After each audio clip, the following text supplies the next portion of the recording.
In 1993, waiting 3 hours to dump a load of human waste at a transfer station in Brooklyn, Typo Negative frontman Peter Steele was writing songs in his head. Songs like Black Number 1 were created through this exact process. He told Revolver almost that exact story years later. But the song that is currently championing his legacy for a brand new generation didn't come from that era. It came a decade later. It's a frantic, 5-minute punk metal anthem about self-loathing and escapism called I Don't Want to Be Me. And it has spent the past couple years finding a massive, unexpected second life online. A track written by a 6'8" former garbage man is now soundtracking the digital lives of a completely new generation of listeners. Typo Negative pulls in 3.5 million monthly Spotify listeners now, and a lot of that traffic is young and brand new, driven heavily by that single guitar solo. Even people who were around when the band was actually active never expected them to become internet icons decades later, powered largely by Kenny Hickey's guitar work. But Peter Steele is the one who really anchors this modern fascination. He grew up in Brooklyn's Red Hook, and before the dark aesthetic, he was just a physically massive local kid with a Brooklyn accent and a naturally imposing presence. By the time he was just 17 years old, he was already putting that presence to use, fronting the heavy metal band Fallout.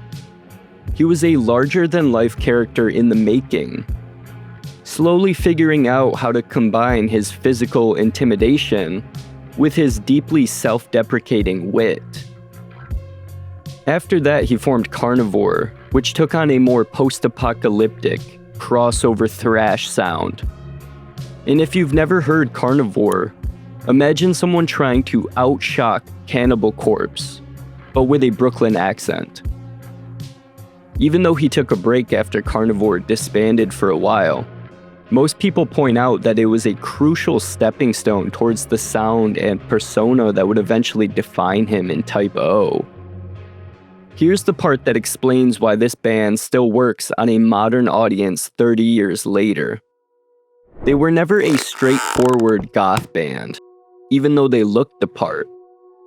Green stage lighting, all black clothes, Steele's absurdly deep voice, album covers dripping in vampiric imagery. Underneath that, the band constantly made fun of the exact aesthetic they were selling. Bleak, theatrical gothic misery on one track, then a joke about it 2 songs later.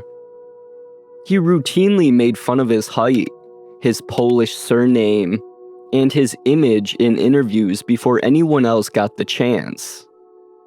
He was wise to know that being visibly in on your own bit is more interesting than doing the bit sincerely. Goth and aware of the joke of being goth at once. That's a hard tone to land, and it's close to the exact tone a lot of the internet's most popular content runs on right now.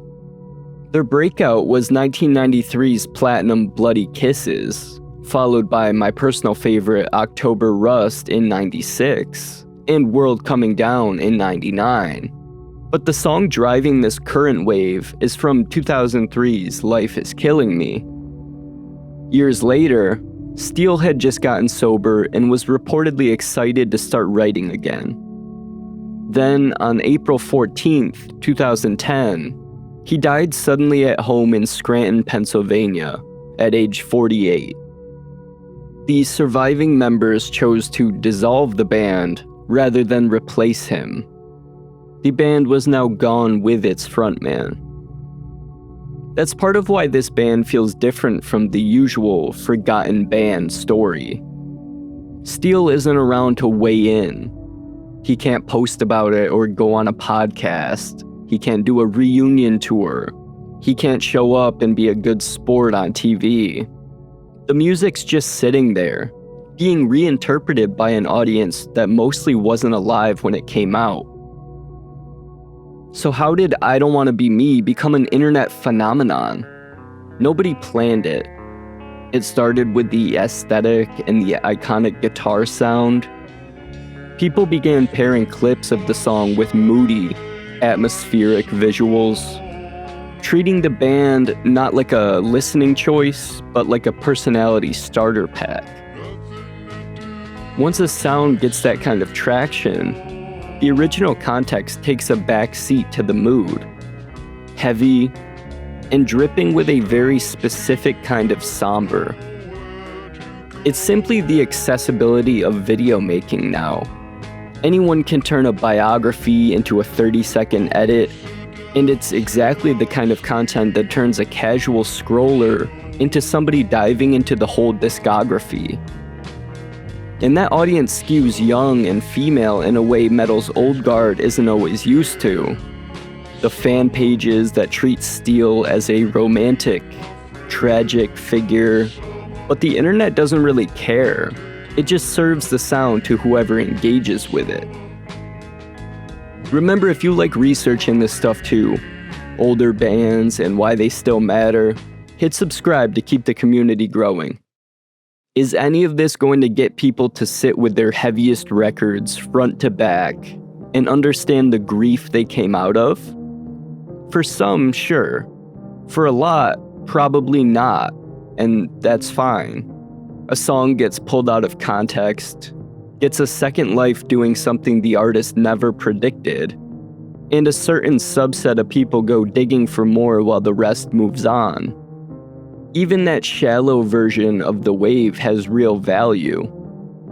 It's put typo negative in front of more ears in the past couple years than it probably did in 2 decades before Peter Steele died.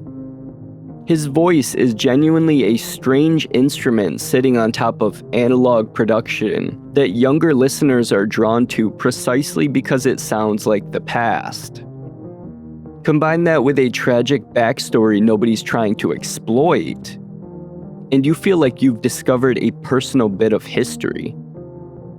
It's happening because a hyper-connected generation decided a dead man's anthem about hating himself was the perfect soundtrack for their modern aesthetic. Maybe that's the lesson of it all.